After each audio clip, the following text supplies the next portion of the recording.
Hello friends, welcome back. स्वागत है आप सबका एम विद आरबी परिवार पे। आज इस वीडियो में बात करने वाले हैं पर्यावरण यानी ईवीएस। पर्यावरण के उन महत्वपूर्ण प्रश्नों को आज हम डिस्कस करेंगे जो बीपीएससी के द्वारा किसी न किसी एग्जाम में पूछे गए होंगे। तो ये सभी प्रश्न आपके आने वाले बिहार शिक्षक भर्ती के लिए बेहद यूजफुल होने वाले हैं। तो आप वीडियो को पूरा देखिएगा। यदि आप चैनल पर नए हो तो चैनल को जरूर सब्सक्राइब कर लीजिएगा। तो आइए शुरू कर लेते हैं पहले प्रश्न से। पहला प्रश्न देखो क्या कहा गया है। पहला प्रश्न है कि जिम कॉर्बेट नेशनल पार्क किस राज्य में स्थित है। क्या जिम कॉर्बेट नेशनल पार्क किस राज्य में स्थित है? तो यह स्थित है उत्तराखंड, यानी ऑप्शन हमारा कौन सा सही हो जाएगा? ऑप्शन हमारा सी सही हो जाएगा। उत्तराखंड में यह स्थित है। उत्तराखंड की भारत का सबसे बात करेंगे जिम नेशनल पार्क की, तो यह भारत का सबसे पुराना राष्ट्रीय उद्यान है। क्या भारत का सबसे पुराना राष्ट्रीय उद्यान के बारे में बात करेंगे तो क्या आपका आंसर क्या आएगा? Jim Corbett national park. Clear है। इसकी स्थापना कब हुई थी? इसकी स्थापना हुई थी 1936 ईस्वी में। कब हुई थी? 1936 ईस्वी में। और जब इसकी स्थापना हुई थी तब इसका क्या नाम था? तब इसका नाम था हैली नेशनल पार्क के रूप में। क्या नाम था? Hailey national park. और उसके बाद में 1956 ईस्वी में, कब? 1956 ईस्वी में इसका नाम बदल करके क्या रख दिया गया था? जिम कॉर्बेट नेशनल पार्क कर दिया गया था। यह नेशनल पार्क इसके मध्य से होकर के कौन सी नदी? तो आपको होगी रामगंगा नदी प्रवाहित होती है। क्लियर है। चलो चलेंगे अगले प्रश्न की ओर। अगला प्रश्न देखो क्या कहा गया है। अगला प्रश्न है कि किस राज्य में आरक्षित वन क्षेत्र, वन की बात कही गई है, वन क्षेत्र सबसे ज़्यादा कहाँ पे होंगे? सबको पता है कहाँ है, तो आप कहोगे मध्य प्रदेश में। कहाँ है? तो मध्य प्रदेश में। चलेंगे आगे अगले प्रश्न पे। अगला प्रश्न क्या कहा गया है? प्रश्न नंबर 3। तीसरा प्रश्न देखो क्या कहा गया है। कह रहा है कि जैव विविधता को कम करने के लिए कौन सा पेड़ उपयोगी होगा? किसको कम करना है? जैव विविधता को। तो जैव विविधता को कम करने के लिए हमें ऑप्शन ए के साथ में जाना होगा। क्या? विलायती बबूल, यानी ऑप्शन ए हमारा क्या हो जाएगा? एकदम करेक्ट हो जाएगा। या कहाँ मिलेगा? तो विलायती बबूल। विलायती बबूल अपने आसपास अन्य प्रजातियों को के पौधों को पनपने नहीं देता है। इसका काम क्या होगा? विलायती बबूल जो होगा अपने आसपास अन्य जो प्रजातियाँ होंगी उनको पनपने नहीं देता है। चलेंगे अगले प्रश्न पे। प्रश्न नंबर 4। चौथा प्रश्न क्या कहा गया है कि पृथ्वी को बढ़ते हुए तापमान से बचाने के लिए अंतर्राष्ट्रीय सम्मेलन कहाँ आयोजित किया गया था? तो यह भैया आयोजित किया गया था कहाँ? रियो डी जनेरो में। यानी ऑप्शन ए हमारा क्या हो जाएगा? करेक्ट हो जाएगा।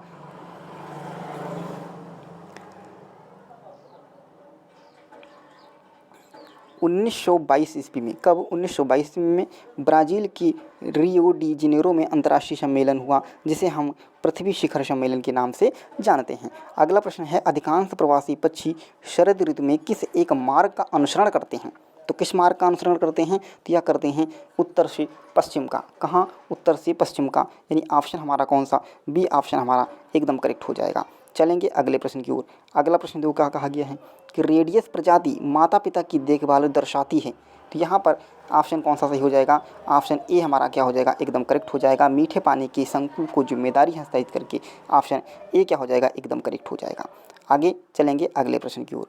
प्रश्न नंबर 7 क्या कहा गया है कि कौन सी गैस अपनी ग्रीन हाउस से ग्लोबल वार्मिंग में योगदान करती है? तो कौन सी गैस होगी? तो यहाँ पर कार्बन डाइऑक्साइड, ये भी हमारा सही हो जाएगा। नाइट्रस ऑक्साइड, ये भी सही हो जाएगा। मीथेन, ये भी सही हो जाएगा। यानी डी ऑप्शन सही हो जाएगा। उपयुक्त में एक से अधिक, डी ऑप्शन के लिए एकदम करेक्ट होगा। क्लियर है। चलो चलेंगे आगे अगले प्रश्न की ओर। अगला प्रश्न देखो क्या कहा गया है। अगला प्रश्न है कि कौन विश्व में सुप्रचारित वन्य जीव अभ्यारण्य है? कौन सा? जिसे 1973 में शुरू किया गया था। तो 1973 में किसे शुरू किया गया था? सबको पता है किसे शुरू किया गया था? Project tiger 1973। कब? 1973 में क्या शुरू किया गया था? प्रोजेक्ट टाइगर को शुरू किया गया था। ऑप्शन बी के साथ जो लोग गए हैं उनका आंसर एकदम करेक्ट हो गया है। चलो अगले प्रश्न की ओर बढ़ेंगे। अगला प्रश्न देखो क्या कहा गया है। अगला प्रश्न है मेरे दोस्त प्रश्न नंबर 9। नवा प्रश्न है कि निम्नलिखित में से कौन सा समुद्री जैव विविधता के दृष्टिकोण से दुनिया का सबसे समृद्ध क्षेत्र, जिसमें ज्वारंदन, समुद्र तट, निकटवर्ती पर्यावरण के जंगल, समुद्र घास, प्रवाल भित्तियाँ नामक दलदल मैंग्रोव के साथ 21 द्वीप शामिल हैं? तो यह कौन सा हो जाएगा? तो यहाँ पर ऑप्शन बी सही हो जाएगा। क्या? मन्नार खाड़ी बायोस्फीयर रिजर्व। क्या हो जाएगा? मन्नार खाड़ी। बी ऑप्शन हमारा सही हो जाएगा। मन्नार खाड़ी के बारे में बात करें तो मन्नार खाड़ी बायोस्फीयर जैव विविधता के मामले में दुनिया के सबसे धनी क्षेत्रों में से एक है। आगे बढ़ेंगे अगले प्रश्न पे। अगला प्रश्न क्या कहा गया है? कोपेन की वर्गीकरण योजना के अनुसार उत्तर प्रदेश और बिहार किस जलवायु में आते हैं? उत्तर प्रदेश और बिहार, तो यहाँ पर बी ऑप्शन हमारा क्या हो जाएगा, एकदम करेक्ट हो जाएगा, CWG। देखिए यह बीपीएससी प्री 2022 में यह प्रश्न पूछा गया है। आगे चलेंगे अगले प्रश्न की ओर। प्रश्न नंबर 11वां प्रश्न देखो क्या कहा गया है। वातावरण मुख्य रूप से किसके द्वारा गर्म होता है? तो वातावरण मुख्य रूप से किसके द्वारा गर्म होगा? यह गर्म होता है दीर्घ तरंग स्थलीय विकिरण के द्वारा, यानी ऑप्शन ए सही हो जाएगा। ऑप्शन ए हमारा क्या हो जाएगा, एकदम करेक्ट हो जाएगा। चलो आगे देखेंगे अगले प्रश्न को। अगला प्रश्न क्या है, प्रश्न नंबर 12। प्रश्न नंबर 12 है कि रणथंभौर राष्ट्रीय उद्यान के नज़दीक है किसके? जयपुर, रायपुर, रणकपुर या जबलपुर? तो यहाँ पर ऑप्शन ए हमारा क्या हो जाएगा, एकदम करेक्ट हो जाएगा। 12 का ए एकदम करेक्ट होगा। चलो आगे देखेंगे अगले प्रश्न की ओर। अगला प्रश्न है प्रश्न नंबर 13।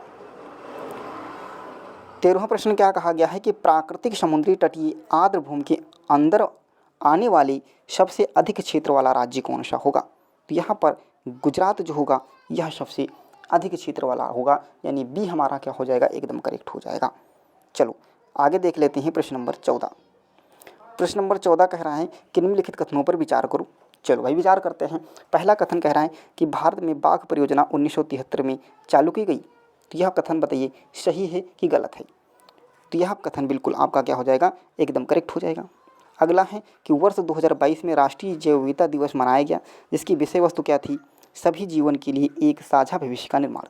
बाघ परियोजना बाघों की संरक्षित करने के लिए यह कार्यक्रम है। तो यहाँ पर कौन सा ऑप्शन सही हो जाएगा, यहाँ पर हमारा डी ऑप्शन सही हो जाएगा। तीनों ऑप्शन क्या होंगे, हमारे एकदम करेक्ट होंगे। क्लियर है? चलो आगे बढ़ेंगे अगले प्रश्न की ओर। देखो जैव विविधता 22 मई को क्या मनाते हैं, तो हम मनाते हैं अंतर्राष्ट्रीय जैव विविधता दिवस। क्या मनाया जाता है, अंतर्राष्ट्रीय जैव विविधता दिवस। कब मनाया जाता है, तो 22 मई को। चलो आगे देखते हैं अगले प्रश्न को। हाल ही में चीन ने संकेतक वन्य जीव अभयारण्य के आसपास के क्षेत्रों में अधिकारों का दावा किया है, यह दावा करते हुए कि यह एक विवादित क्षेत्र है। यह वन्य जीव अभयारण्य कहाँ स्थित है? तो यह कहाँ पर स्थित है, तो यह स्थित है भूटान में। ऑप्शन बी हमारा क्या हो जाएगा, एकदम करेक्ट हो जाएगा। ऑप्शन बी जो होगा एकदम करेक्ट होगा। चलो आगे देखेंगे अगले प्रश्न को। अगला प्रश्न देखो क्या कहा गया है, अच्छा प्रश्न है। ओजोन परत क्या अवशोषित करती है? ओजोन परत क्या अवशोषित करती है? सबको पता है क्या अवशोषित करेगी, पराबैंगनी किरणों को।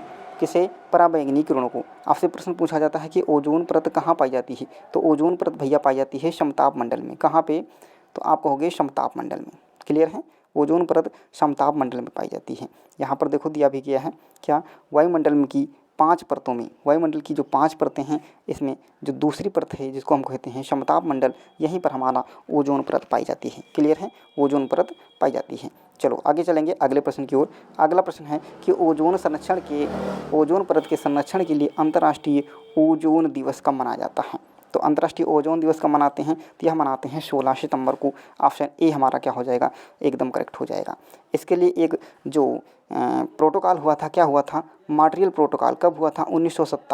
1987 में हुआ था। कब? वर्ष 1987 में मॉन्ट्रियल प्रोटोकॉल हुआ था। किसके लिए? ओजोन संरक्षण के लिए, ओजोन परत संरक्षण के लिए। क्लियर है? अगले देखोगे 18वां प्रश्न। 18वां प्रश्न क्या कहा गया है कि कौन सा प्रदूषण का कारण नहीं है? इस बात को जरूर ध्यान रखना, कौन सा प्रदूषण का कारण नहीं है। तो भैया कौन सा नहीं होगा, तो सौर ऊर्जा का उपयोग करना यह प्रदूषण का कारण नहीं होगा। क्लियर है? चलो आगे देखेंगे प्रश्न नंबर 19वां कहा है कि जैव निम्नीकरण कचरे को किसकी मदद से उपयोग में पदार्थों को परिवर्तित किया जाता है?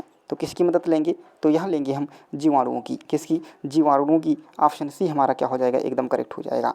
यहाँ पर देख लीजिएगा क्या, बैक्टीरिया यानी जीवाणु और कवक, बैक्टीरिया और जीवाणु यानी बैक्टीरिया कवक के माध्यम से हम विघटित किया जा सकता है किसे? जैव निम्नीकरण को। क्लियर है? चलो आगे देखेंगे अगले प्रश्न को। प्रश्न नंबर 20 क्या कहा गया है कि निम्नलिखित में से कौन सा ईंधन न्यूनतम पर्यावरण प्रदूषण का कारण बनता है? तो न्यूनतम कौन बनेगा, तो यहाँ पर डी ऑप्शन सही हो जाएगा। न्यूनतम डीजल, कोयला और मिट्टी का तेल, ये तीनों गलत हो जाएंगे। ऑप्शन डी हमारा क्या हो जाएगा, बिल्कुल करेक्ट हो जाएगा। आप देख रहे हो कि यह बीपीएससी ऑफिसर में 2022 में पूछा गया है। लेटेस्ट प्रश्न है, 2022 में ऐसे प्रश्न को पूछा गया है। चलो आगे देख लेते हैं फटाफट। ग्रीन हाउस प्रभाव का अर्थ क्या है?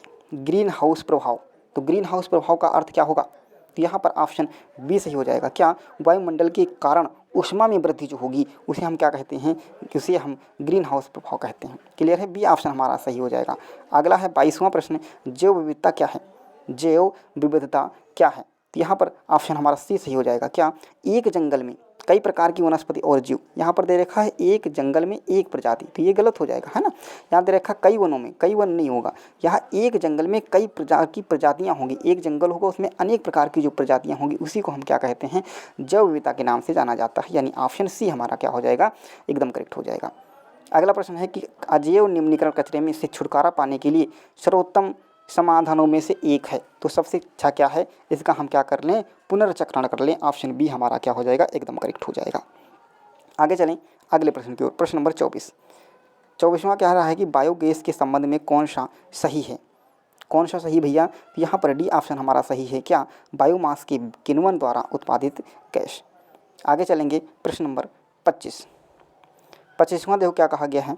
25वां प्रश्न है कि ओजोन अवक्षय के कारण क्या होता है? जो ओजोन अवक्षय के कारण क्या होता है, तो यह होता है भैया त्वचा कैंसर। क्या होता है, त्वचा कैंसर। आगे चलेंगे अगले प्रश्न की ओर। अगला प्रश्न क्या कहा गया है कि वायु में सर्वाधिक मात्रा में कौन पाए जाने वाला घटक कौन है? सबसे ज़्यादा कौन पाया जाता है? तो सबसे ज़्यादा क्या पाया जाता है, नाइट्रोजन। क्या नाइट्रोजन। ऑप्शन बी हमारा क्या हो जाएगा, एकदम करेक्ट हो जाएगा। आगे देखेंगे अगला प्रश्न है ग्लोबल वार्मिंग के लिए जिम्मेदार गैस है, तो ग्लोबल वार्मिंग के लिए सबसे ज़्यादा जिम्मेदार गैस कौन होगी? तो यहाँ पर ऑप्शन डी सही हो जाएगा। कौन सी? CO2 यानी कार्बन डाइऑक्साइड होगी, कार्बन डाइऑक्साइड होगी। आगे चलेंगे अगले प्रश्न की ओर। अगला प्रश्न जो क्या कहा गया है, अगला प्रश्न है कि निम्नलिखित राष्ट्रीय उद्यानों में से कौन एक सही सुमेलित नहीं है? इस चीज़ जरूर ध्यान रखिए, नहीं को जरूर आपको ध्यान रखना है। तो कौन सुमेलित नहीं है? बलकम मेघालय बिल्कुल सही है। पन्ना बिहार में नहीं है। पन्ना भैया कहाँ है, मध्य प्रदेश में है। कहाँ है, मध्य प्रदेश में। यानी बी ऑप्शन हमारा क्या हो जाएगा, एकदम करेक्ट हो जाएगा। बी ऑप्शन हमारा क्या हो जाएगा, एकदम करेक्ट हो जाएगा। आगे चलेंगे अगले प्रश्न को देख लेते हैं।